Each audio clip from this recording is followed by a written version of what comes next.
Hi, my name is Gary Coe, and it's kind of like one of our daughters talks to their children and say, you know what, we need to have a little chat. So I want to have a little chat today about some things that are going on in the political realm. I'm a conservative, I'm a believer, I'm one of those phobies, I guess they talk about. I'm white, a white American, and so on and so forth, a Christian. And so, they put me in a certain box over there. But I want to tell you something.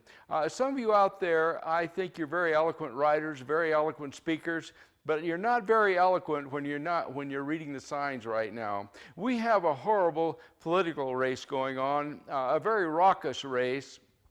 And I want to, it just fights on both sides, a lot of opinions. But right now, they throw out a little email thing that came from, or not email, but a voice thing that came from 11 years ago. And you said, oh my gosh, this man can't be our president. Look what he did 11 years ago. Well, what about it? You need to stop and think about what you're doing. Because all that criticism just puts fuel in the mouth of the enemy, and literally the mouth, and in the mouth of the news media. They love it when Christians, they say, oh, the conservatives, they're even going against Trump. Yeah, and even Paul Ryan. Well, when has Paul Ryan ever fought for us conservatives? You tell me when that was. He never stood up to Obama. He hasn't stood up to anybody. And then you say, well, let's put somebody in that's a nice little fluffy little Christian man that's, yeah, right, we've had some of those. We've had some of those that you put in there, you liked it.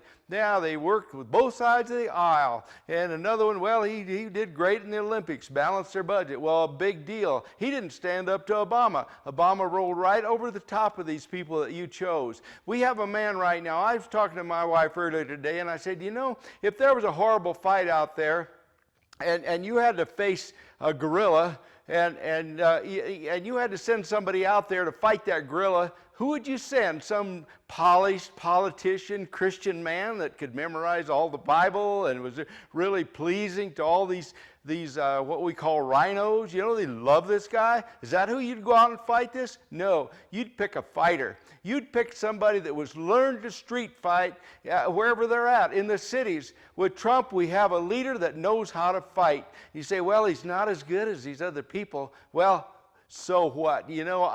I get so tired of hearing this, and I get tired of the judgment of you people that think you're super Christians. Jesus said, hey, you without blame, go ahead and throw the first stone. And I don't know if anybody threw a stone. It doesn't sound like in the Bible.